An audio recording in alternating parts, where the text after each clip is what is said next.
Assalamualaikum warahmatullahi wabarakatuh. Alhamdulillahirabbil alamin. Palawargi sadayana kumaha daramang sampurasun timang. Alhamdulillah tiasa patepang dangu deui sareng emang dina acara mangdongengkeun. Urang mulangkeun katineng ku mangrupi dongeng Sunda anu kapungkur. Anu ayeuna dicobi deui ku mang didongengkeun. Jejer atanapi carios anu nuju di Pedar teh nyaeta carios Si Buntung Jago Tutugan karangan Bapak S. Sukandar anu ditulis deui ku Bun Bunyamin. Palawargi sadayana, mudah-mudahan ieu dongeng teh sing janten pangbeberah kana manah, sing janten panglipur kana kalbu, sing tiasa janten lanong kanu nuju teu damang, atuh urang sing tiasa nyanak sasieun sabenyeureun, nu saena urang canak atuh nu awona ulah dipilampah ku urang. Mangga atuh supados teu yang kolong ting kana waktos urang teraskeun wae kumaha jucungna lalampahan Si Buntung Jago Tutugan saterasna. Mangga geura ngadarepong, geura mararanco, prung kaparayun sadayana. Si Buntung Jago Tutugan.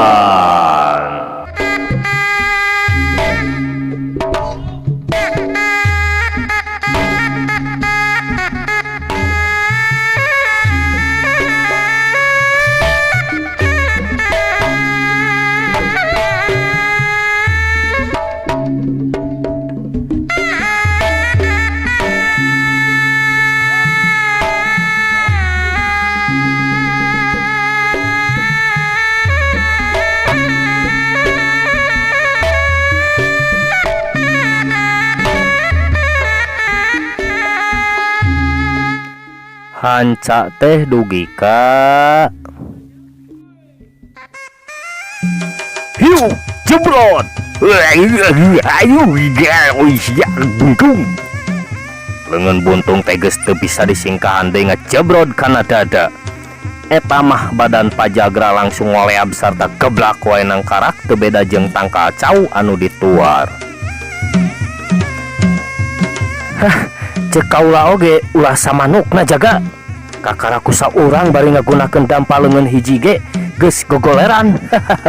Kumaha geus kitu tah jaga, cek Andi ngacungkeun leungeun kencana anu memang eueuh dampa leungeunnan. Disangkana mah Pajagra teh rek terus ngusak, sakurang-kurang mah kapaehan mah kudu lantaran leungeun buntung Andi teh geus teu kudu disangsikeun deui kahebatanana. Tapi eta Pajagra tete lah ngabogaan daya kakuatan anu kacida hebat, manehna mah teu sakara-kara ari lain beungeutna mah anu euceuy pawaning ku amarah nu ngagugudag. Ting nahan kanyeri lantaran najan kitu oge teu wudu, waktu nguniang hudang deui teh rada ngajereg-jeg sagala.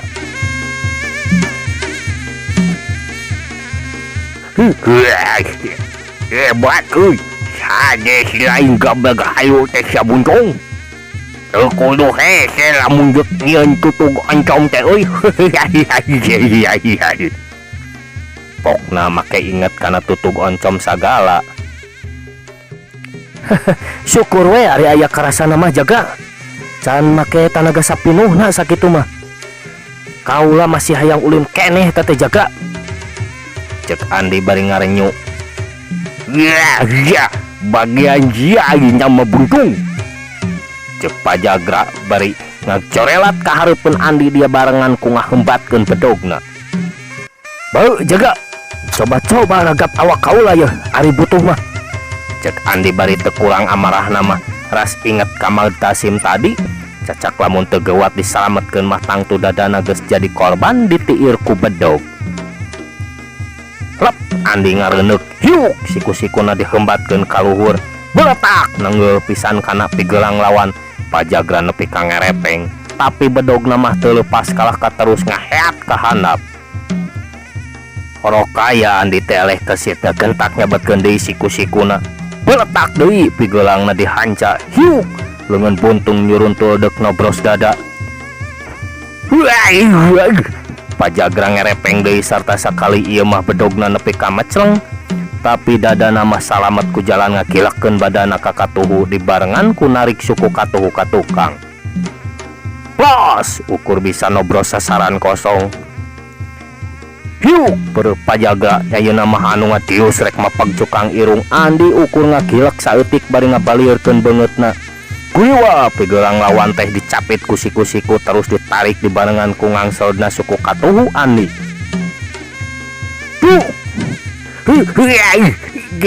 Ya, pajagra geus ngagero deui bae. Heat leungeun buntung rek meupuh punuk. Ki Badra nu harita gawena ukur nyaksian meuni meureuh deui atuh ningalikeunana. Bari culang cileung siga nu rek kabur lantaran ku manehna geus bisa dikira-kira yen guruna teh geus pasti moal bisa menyat deui. Pundukna geus pasti bakal remuk dihanca leungeun buntung. Dalah pikiran pajagra oge kitu pisan lantaran sasatna taya dangka pikeun ngejat, tapi nya eta atuh ngaran-ngaran anu teka petolan ku akal ongkohna deui can pati. Nya can pasti manehna kudu ngalungsar jadi banusan. Pajagra teu panjang mikir deui ngan gapruk bae ngarontok suku katuhu Andi anu tadi tos ngabeset kana beteungna. Puguh we Andi ngakurubug rewas sarta kontan badana ngacengkang anu saterusna ngakebut nang karak bengkang lantaran ku pajagra ditarik satakerna. Iya bisa gampang siang ngagunya jika bajanya aing mah. Pajagra ngahehe bari ngajorelat loncat nu maksudna rek ngajejek sirah. Tapi Andi sanajan sirahna masih karasa lanang urut ti geledog waktu labuh gentak ngababukeun siku-siku anu memang teu lepot dicecekel belentrang. Ya buntung mumuncangana pisan awor jeung siku-siku. Pajagra nepi ka ngejerete bari terus engke-engkean sedang Andi ngagentak ngaguri nyawa hudang. Wes siku-sikuna dibebaskeun kana palebah cangkeng lantaran ayeuna mah lawana oge lemor. Mireuneuh lawana geus bisa hudang deui teu anta parah deui sakurut wae pajagra ngirimkeun jurus timbanganten dina kakuatan sapinuhna anu dijojo dada Andi maksudna mah rek dibejadkeun sakaligus. Tapi Andi sakilat ngalalapkeun badana bari ngawangun gerakan tapak jalak. Hiuk jebrod. Aduh setan dia buntung. Leungeun katuhu Andi anu ngatius dihandap geus ngajebrod kana dada pajagra. Pajagra ngagero bari rikat narik leungeun katuhu sarta langsung dipake ngagunting leungeun Andi anu tadi ngabentur dadana. Les sakilat oge leungeun Andi geus ngaleungit diganti ku nyuruntulna leungeun puntung anu rek mindo dada. Leungeun buntung setan juga anjing. Cek pajagra bari ngagentak ngerong. Des. Leungeun buntung dihanca ku tenggelan kencana tapi kadon pajagra anu ngagero. Lantaran leungeun buntung teh karasana teuas teu beda jeung beusi. Balukarna leungeun manehna sorangan anu nyanyautan. Lebok jaga. Cek Andi ngagentak bari maju ngatuhu dibarengan ku ngangsodna suku katuhu ngabelesurkeun leungeun buntungna. Tapi pajagra anu geus ngarasakeun kumaha hebatna leungeun buntung lawan ngagentak ngagilak nyangigir bari nyambarkeun suku narek ngejeh ke kemplong. Horokaya Andi ngagentak ngangsodkeun suku katuhu ka hareup bari ngawangun gerakan malang putung. Pajagra anu gawena gagarungan terus geus ngagoak deui bae bari ngedeprek cecekoanana asa potong. Kolebat Andi ka katuhu dina gerakan panggal muih sarta lamun deuk binasa moal teu ramuk tasirah pajagra anu geus nyampeuk teh dihanca ti tukang ku leungeun buntungna. Ngan Andi mah teu kitu. Karawak wae punduk pajagra teh dicarak langsung disurungkeun ka palebah Ki Badra bari ngait suku Pajagra ku suku Kencana. Puguh we Ki Badra teh lain deui ngaranjugna lantaran aya nu ujug-ujug nyuruntul teu beda ti badak anu rek nubruk. Maksudna mah deuk ngagentak ngejat Ki Badra teh ngan dipikir deui lamun manehna ngejat geus tangtu guruna teh bakal teu nya bakal terus nyuruduk kana dapuran awi. Mikir kadinya Ki Badra ngadon terus pasang kuda-kuda pikeun ngahadang Pajagra sangkan ulah ngagebruk. Tapi nyuruntulna lain sanyuruntulna lantaran disurungkeun ku tanaga anu teu bisa diukur kumaha kahebatanana. Balukarna ari gebro ngan kebut bae duanana labuh patumpang tindih. Ki Badra anu panglipuhna mah keur mah awakna katemrag terus katindihan, mangka-mangka tantungan Pajagra teh teu beda jeung pentil buta.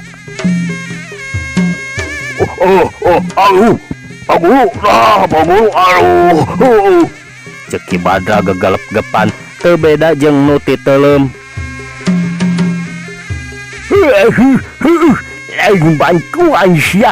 Bantuan aing sia Badra. Pajagra nyentak bari terus ngakurinyel tapi teu terus hudang. Ieu mah kalah kakek manehna diuk gigireun Ki Badra nu masih nangkarak bari leungeun teu leupas ngekeuweuk calana kampretna. Bantuan naon Pak Guru? Cek Ki Badra bari ngakurinyel hudang reet ka guruna anu keur aniprak bangun beurateun ku bujur. Kadono batatanya sia goblok. Tari kolor aing pegat panggil alikeun ye. Manawi teh naon? Sia ngadonin deurikeun ka aing sia bubu cangregeun deui goblok. Pajagra nyentak bari ngadilak ka Ki Badra ngaburilang lir mata heulang. Tadi teh waktu nemrag Ki Badra ari brat teh tali kolorna pegat. Atos Pak Guru, atos. Cek Ki Badra bari seuri deui sanggeus nalikeun tali kolor guruna. Teu kalis ku disentakan keukeuh we ngahehe, teu kuat atuda ku kalakuan guruna, teu ku hanteu tali kolor make pegat sagala. Geuh sia, ya aing teh cengiran wae sia goblok, anjeunkeun bedog sia. Budog aing gubug tuh. Pajagra tetep sesentak ngarasa geuleuh ku peta polah nu jadi murid. Lain kadua nulungan ieu mah kalah nyeungseurikeun. Kanggo naon Pak Guru? Ki Badra rada reuas. Ki Badra rada ngarasa reuas oge sok sieun dikadekeun kana hulu dipake meupeus geuang pang-pangna mah manehna kado nyeungseurikeun. Ai ya andi urang karapuk sia. Bu, cek Pajagra nyentak deui bari teu antap parasak bae bedog Ki Badra teh dipaut tina sarangkana. Atuh geus kitu mah pelenyeng bae Ki Badra nyokot bedog Pajagra anu tadi macreng ka sisi kebon awi. Can kapok keneh Jagra. Cek Andi ngaheheh barang ngadenge ucap-ucapan Pajagra anu deuk ngarepuk ka manehna. Aya. Dong ngacapek sia buntung. Ngajan boboleh de aing kacan boboleh de kurang ajar sia. Cek Pajagra bari malangkeun pedogna dina dada ingis jauh-jauh ditumuk ku leungeun buntung. Sor atuh Jaga. Andi bari sat ngesat siku-siku. Sawios Mang Tasim teu kedah ulu biung tinggal we Mang. Andi nyaritana ka Mad Tasim lantaran kabireungeuh manehna geus maju pikeun yang hareupan Ki Badra nu harita geus aya gigireun Pajagra. Geus kagak sia bungkung. Iya. Pajagra ngakentak nyamberkeun bedogna. Ki Badra nya kitu keneh nyarabat ti gigir. Rada bungah tumeh manehna teu kudu ngayonan Mad Tasim, meuning ge milu ngarepuk jeung tinimbang kudu patutunggalan jeung Mad Tasim mah lantaran kaiji rian manehna moal tahan. Tarima Jaga, ngakentak Andi ngagerakeun siku-sikuna. Tang. Dua bedog geus hasil ditakis. Sarepet siku-siku ka kenca ngabarengan ngangsodna suku katuhu nyerong ngenca dina gerakan cacar bolang. Lu pada mana baik tahu tambah batok teh sia bungkung.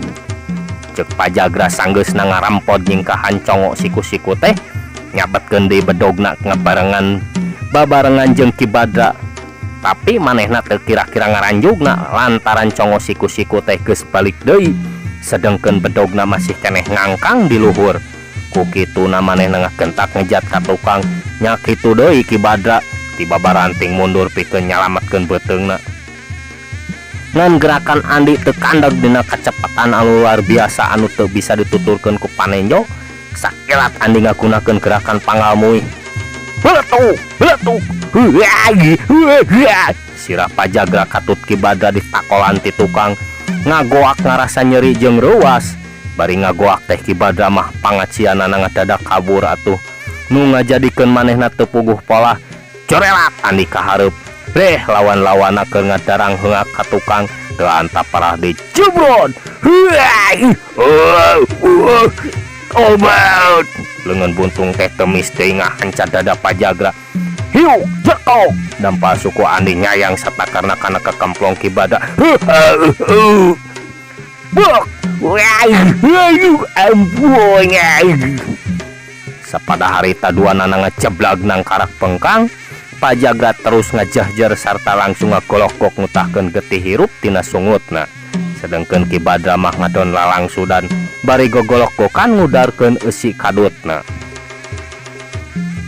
Hah, kuduna pika kitu meureun kekara ngarasa kapok. Cek Andi bari ngoloyong nyamperkeun Jangdana anu keur ngariung jeung Mad Tasim sarta sababaraha urang muridna.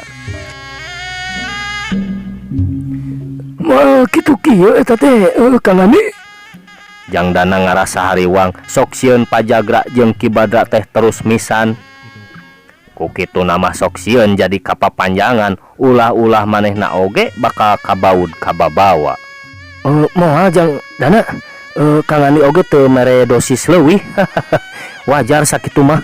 Tuman kudu diwarah manu sakitu teh.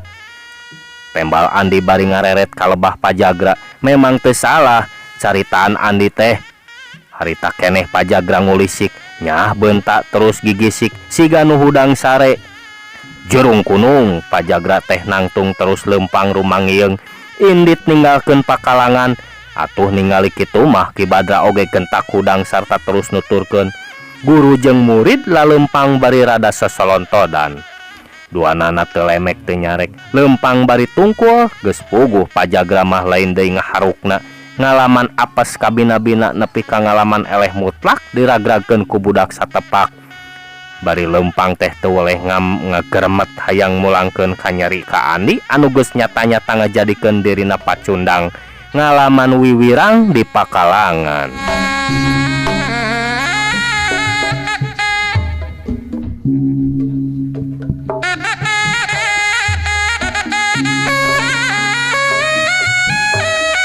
Geus karuhan Pajagra jeung Ki Badra arimit, Andi jeung Jangdana pamitan ka Mad Tasim. Leos indit ninggalkeun anu keur pating rariung muru ka jalan pengkolan nu ka Pasir Banteng. Terusan saterusna duanana ngageredig rek terus ka Panenjoan hayang geura panggih jeung Aki Surdi sarta si Ruyuk anu geus lila pisan ditinggalkeun.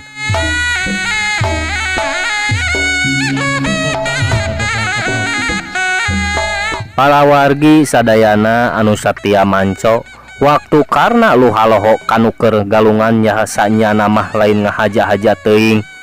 Harita teh manehna keur ngagedig mapai jalan gede red ka belah kenca ningali anu ting sarbet lalumpatan. Murid-muridna Mad Tasim dumeh ngadenge guruna keur padungdung di kebon awi. Lantaran ngarasa panasaran aya naon, ongkoh namah aya nu luis-luis ngolebat ka jero lembur. Tapi awewe piaraan Husein anu melangeun ka imahna. Harita teh keur ngobrol di imah babaturanana ngadenge nu ribut-ribut ngagentak manehna balik teu sirikna ti babaranting. Bus bae karena teh ka jero lembur anu imahna can sakumaha gegekna. Tumpat tempo neangan nu herang-herang tadi bet teu tembong kalangkang-kalangtangna acan ngadenge anu blag-blug di kebon awi. Reguai ku manehna disampeurkeun anabreh teh anu keur galungan mata kreuasna teh manehna mireungeuh aya Andi keur di dinya. Kukituna gancang manehna balik deui lamun kanyahoan teh be mana teuing teu dicarak lantaran geus rumasa kakaburan ti lembur hujung. Alusna teh Andi teu ningalikeun nya teu ningalieun lantaran keur mancok ka Mad Tasim, malah anu saterusna mah manehna ngapelesat nulungan Mad Tasim anu sasatna aya dina bahaya. Saterusna karena ngakedig deui mapai jalan gede maksudna dek ka Gajah Ngambung mangihan anak buahna. Tiga dog keneh ngambah jalan gede ka Bojong Salam teu wani mapai lembur lantaran sieun Pasaranog jeung Andi atawa Wijana. Tidinya kabat ka Nagara Tengah kajen jauh da Pon Salamet. Kabeneran ari sog katarogong kurunyung wahon nu kaleleskeun. Celak manehna milu ukur nepi leles. Tidinya ngambah jalan gede maksudna mengkolna dek ti Lebak Jero ngaliwatan Gunung Kaledong. Tidinya mah bras bae ka Gajah Ngambung. Harita sanggeusna kaluar ti lemburna Mad Tasim teh rek mapai jalan gede anu ka Pasir Banteng. Kalau kaya loba kahariwang lantaran pasti ngaliwat ke Panenjoan. Kuriak pada ngepung lantaran didinya loba baladna Andi. Piraku we taya nu teu apaleun atuh di Batu Gede aya Sukri. Piraku teu dibetahkeun lamun ningali manehna kukulunuan sorangan. Puguh oge nu boga dosa mah sok sagala heurin lengkah dikukuntit ku Kak Risi ditutur-tutur ku Kak Paur.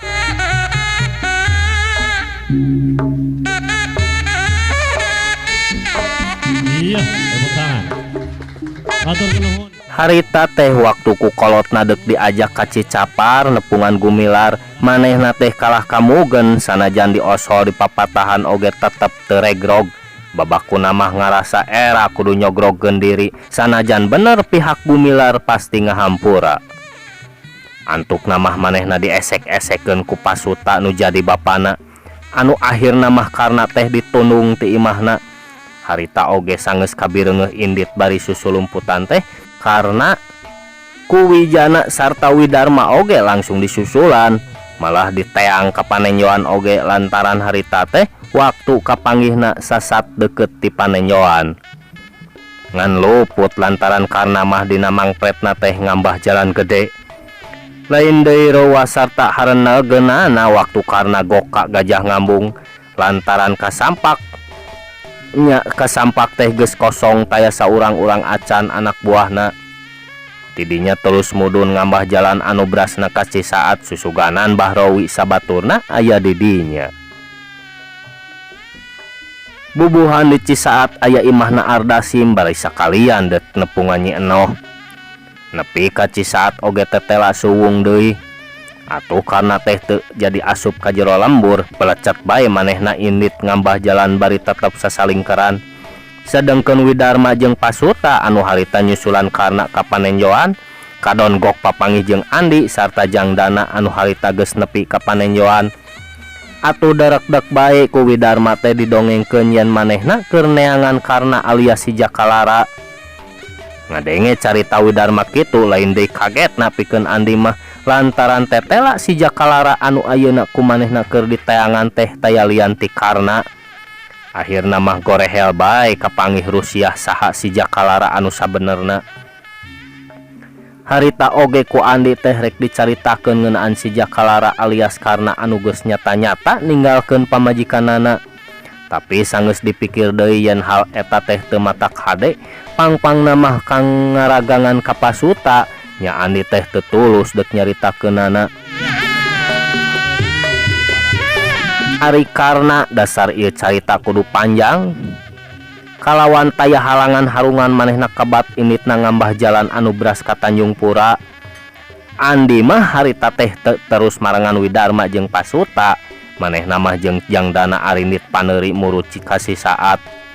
Tapi teu lila didinyana teh maranehna terus baralik deui ka Cipancar. Andi teh ngarasa kagok deui ari bari mamawa Jangdana mah ngarasa hariwang kudua kutilu. Hariwang bisi Pak Haji ngarasa dedepeun ku Jangdana lantaran kapan Pak Haji mah can apaleun lamun ayeuna mah sikep Jangdana ka manehna teh geus robah. Ari apalna mah kapan kumaha sikepna Jangdana ka manehna salila ieu. lantaran geus pasti Pak Haji tatanya ka Adria ngeunaan Jang Dana.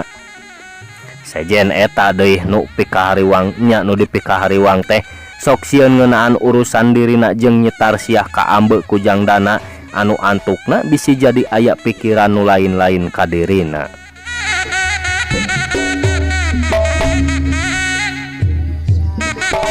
Lamun harita Andi rada lila ayana di Cisaat geus tangtu manehna bakal papanggih jeung Bahrowi anu harita aya di wewengkon anu teu pati jauh ti Cisaat nya eta tempat anu baheula dipake nyumput waktu manehna masih ngahiji jeung si Jakalara. Ayana di dinya teh Bahrowi ngan ukur jeung Sudin tak katut ardasim lantaran sanggeus karuhan karena teu embol-embol ka Gajah Ngambung. Komplotanana teh terus bubar aing-aingan deui saperti samemehna nya saperti samemeh aya karna. Wigena sabaturna baralik deui ka Karangsari sedengkeun urut anak buah Ki Jantra nyaeta Dulmanan Jumanta Katut Sarkawi. Heuh da maranehna mah geus teu boga deui gegedugna terus bae marulang ka lemurna anu teu jauh ti Ciaro. Bahrowi jadi ngarasa hariwang aya di Gajah Ngambung teh bakuna mah Andi anu kacida dipika seberna sok sieun terus ngobrot. Ras kana pamaksudan Andi anu rek males pati Bahrowi teh teu sirikna meh tiap ngarenghap gawena teh ngan gegebegan bae teu beda jeung orok anu teu digebrag ku indung beurang. Ku kituna manehna teh mutuskeun nyingkah ti Gajah Ngambung nyaeta ka tempat nyumput baheula anu kaayaanana masih harieum ku tatangkalan. Harita oge waktu Karna, Widarma sarta Andi ngulampreng ka Cisaat oge Bahrowi mah keur ngadedempes bae di panyumputanana keur mah tarawani deui ari ngulampreng pabeberang mah.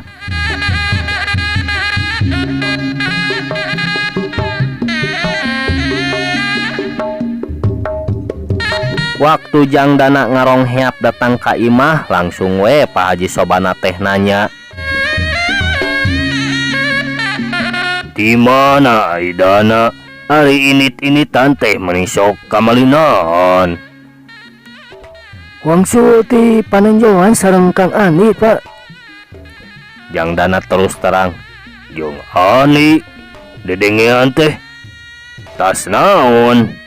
Rada kaget bari setengah teu percaya oge ngadenge jawaban Jang Dana teh. "Ah, amangan wae bah.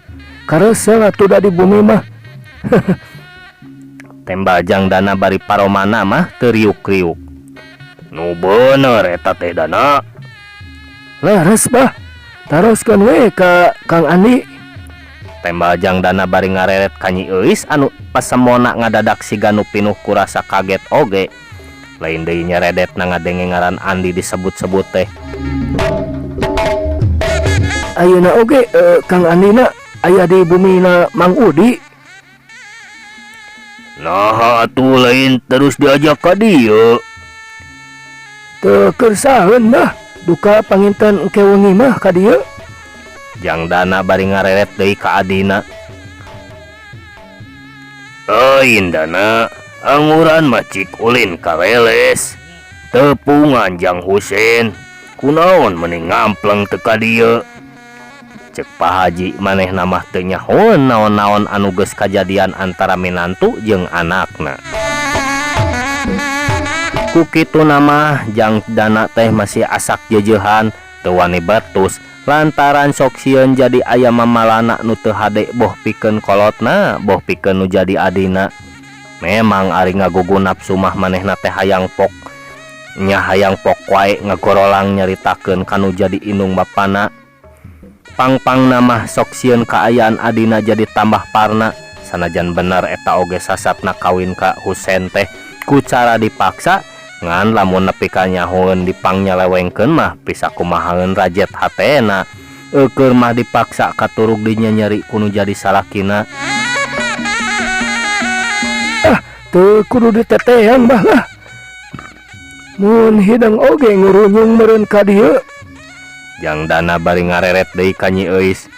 "Ih, bisi geuring we atuh Dana." "Aya meureun jurunganana ka dieu Abah. Teu tebih ieu leles ka dieu teh atuh." Jang Dana kalah maduan. Ari dana. Pak Haji kurang sugema dijawab gitu teh. Da leres atuh bah. Si Husein mah siganu micen runtah we ka pamajikan teh. Pokna bari pindah diukna ka gigireun Nyi Euis. Ari dibawa nyarita teh sok ka mana bae dana mah. Cek Pak Haji bari ngaleos. Ari dina hatena mah teu nyalahkeun kana omongan Jang Dana. Lantaran ku manehna oge karasa yen bener Husein teh teu beda ti anu micen runtah, teu beja teu carita sumawona ngurunyung nepungan.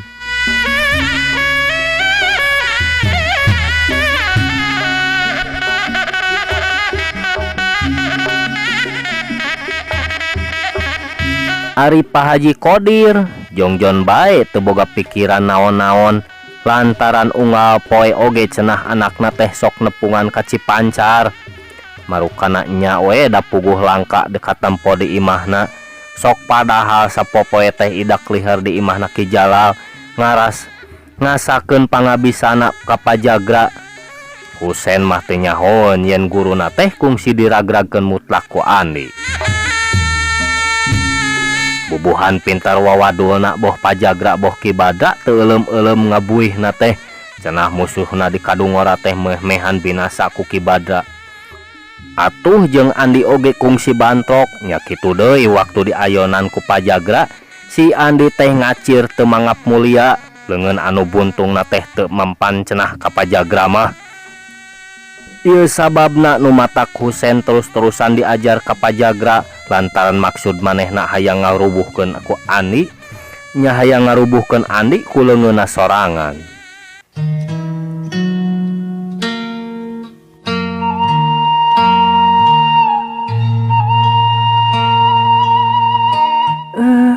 Laras Kang Dana teh ti panenyoan. Barang Pak Haji geus ngaleos Nyi Euis nu tita tadi ukul ngadedengekeun teh nanya ka Jang Dana. Nya Is.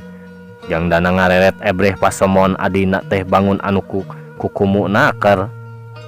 Sareng saha kitu? Nyi Euis api-api teu ngadenge. Apaan tadi tos dibejakeun ka Abah? Cek Jang Dana. Asa teu percaya atuh da. Nah, margi terang jujutanana. Nyi Euis bari ngagbalieur nyumputkeun beungeutna. Horeng tina juru-juru panonna aya nu ngagarenang, cerak surudut mapai pipina. Baheula atuh Is. Ayeuna mah Kang Dana geus eling. Dosa kabina-bina girukan nu geus ebreh kana kabelana. Sae we atuh. Ayeuna mah Kang Dana teh babalik pikir ning. Laras kitu diajakan ka dieu teh teu kersaeun. Teu ketan Is. Teu diajakan ku Kang Dana teh. Naha atuh. Teu kukumaha da geus pasti moal daekeun. Pugu ari kumajotna mah Kang Dana teh hayang manehna cicing di dieu. Keur mah sidik-sidik kumaha bebelana katurug Kang Andi teh jalma nu ngelis, nunggul pinang, teu sanak teu kadang teu inung teu bapa. Cicing di Mang Udi oge pan ngan sakadar dikukut. Ngan nya eta pikirna moal pihadeun. Jang Dana nyaritana bener-bener daria.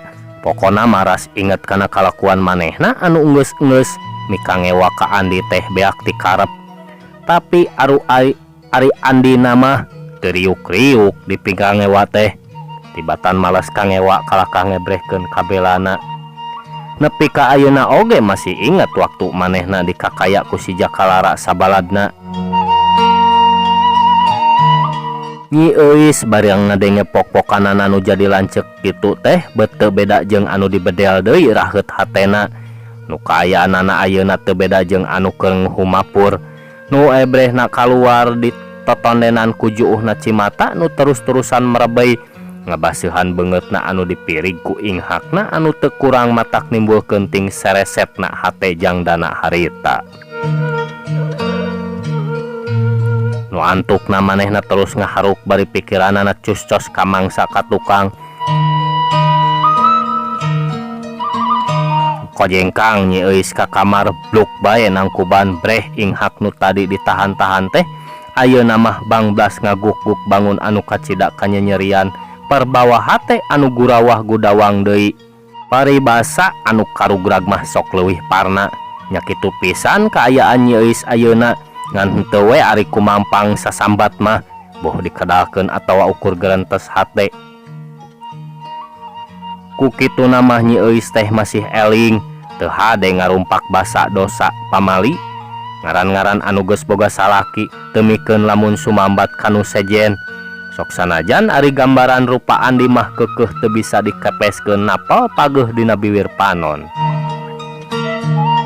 Jangdana ukur cungelik sorangan ngojengkangna nu jadi adi ukur dituturkeun ku paneuteup bari hatena mah ting sareset ting saredet mireungeuh beungeut anu geus cipluk cimata teh ngahlas kabina-bina meh teu kuat nempokeunana malah gerentes hatena. Duduh teuing euis dalah mun teu dipaksa dikawinkeun ka si Husen meureun mah nepi ka ruksak kieu aing oge rumasa dosa aing sasatna nu ngajok-ngajok ka Bah Haji kawasna lamun ngajodok ka nu ngadongeng mah ka Kang Ani maksa teh nu ngadongeng mah pika sebeleun kawasna lamun ngajodok ka Kang Ani mah si euis teh moal nepi ka ngarambat pantungara hate ari ayeuna ngajodok kanu teu dipikahayang turug-turug dinyeri si Husen teh ngadon mang nyelewengkeun Husen ulah ngeunah-ngeunah maneh aing pasti bakal nyen balik tungan deuleu maneh geus nganyeri adik aing oge geus nyiksa antep-antepan ka aing pasti ku aing bakal dipulangkeun tungguan ku maneh Husen. Kitu gerentesna hate Jangdana bari ngabuleud-buleud peureub sarta huntuna ti kakarakat. Lamun dijodohkeun kanu ngadongeng namanya moal itu tah nyi euis teh. Aduh pohara palawargi mangga ngteraskeun deui.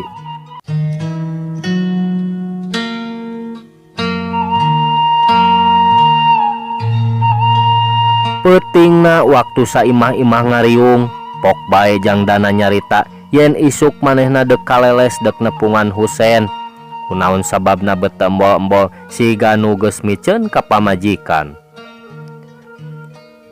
Duk jeung saha Dana cek Pak Haji lamun jeung Andi ku manehna rek dihulag lantaran geus kairong moal pihadeun. Bade sareng Mang Amir we atanapi Pak Adria. Jeung Adria we atuh lantaran Ki Amir mah isukan rek dititah ngomean kanang muning. Ngan kade we Dana ulah tereugeus kudu malapah gedang atuh. Ku Haji nimrung milu ngawawadian. Moal amu is moal talatah nanaon? Jangdana saterusna mah nanya ka adina ebreh kanyaahna dina sorot panon nu pinuh ku kadeudeuk. Sangemkeun we euis tos jagjag upami teu aya pamangan mah papagkeun. Ulah waka is jagjag kumaha can sehat bener euis teh.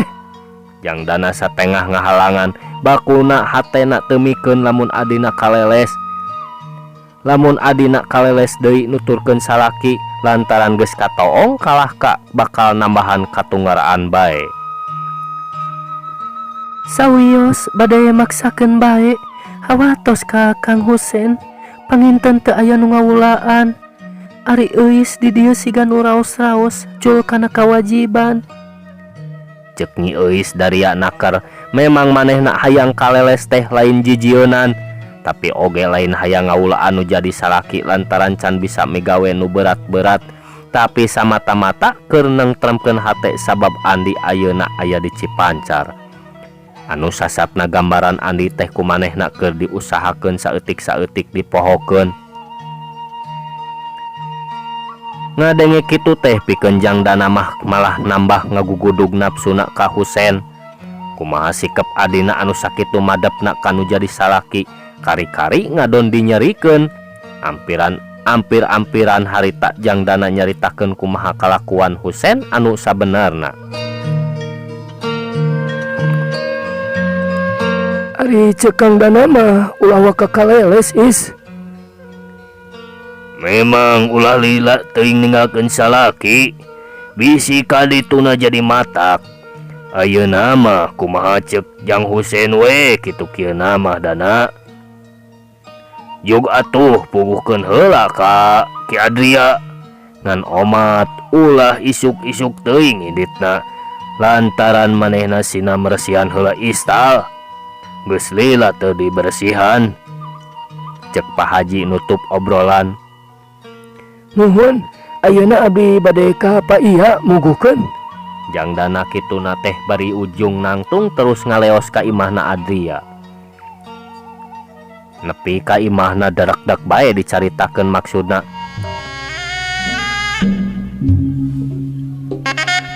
Ngan kedah atos-atos we Cep. Komo saurna di leles teh aya guruna Ki Bada. Leres Pak Iya, malihan Pak Ahmad Tasim oge harita ampir-ampiran upami teu ku Kang Andi kaburu ditulungan mah. Ngan pajaga teh ku Kang Andi mah namru oge. Bener-bener hebat Kang Andi teh. Kabita abdi mah.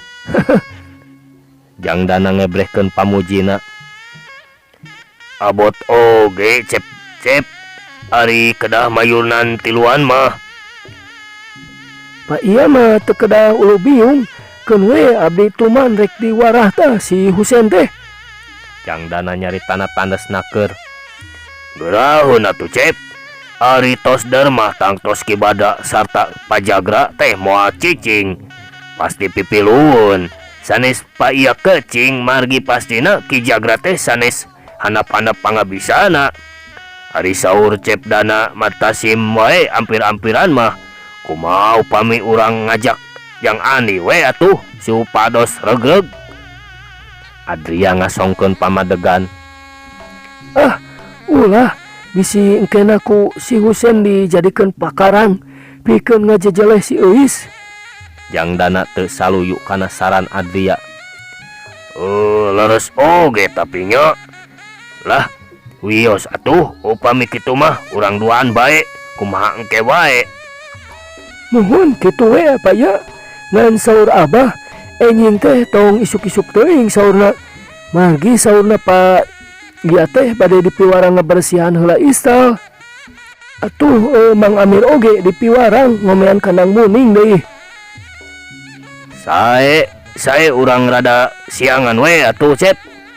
Tembal Adria bari ngusiwal ngaluarkeun bako terus ngalinting daun kawung. Cekes ngahurungkeun paneker.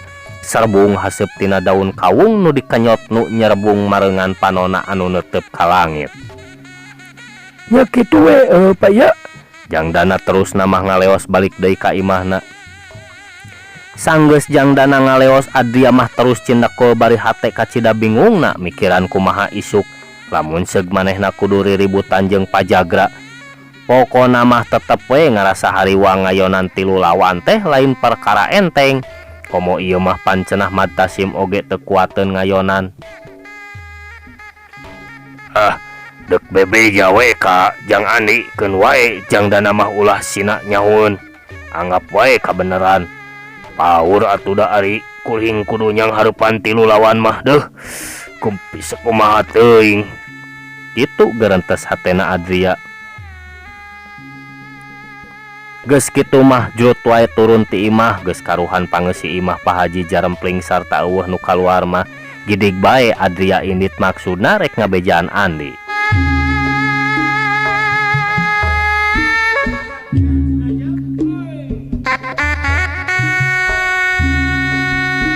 Palawargi sadayana eueuh pamajikan komo Husein teh geus tara cicing di imah.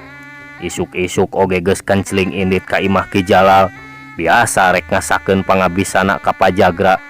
Atuh lamun peuting teu kurang teu leuwih ayana di imahna teh ukur semet Isa. Eta oge bubuhan meunang mareketkeun maneh lantaran sieun dilongok ku bapana teu kasampak geus liwat Isa mah terus we ngalantrah teu beda ti kuda anu lepas ti kadali.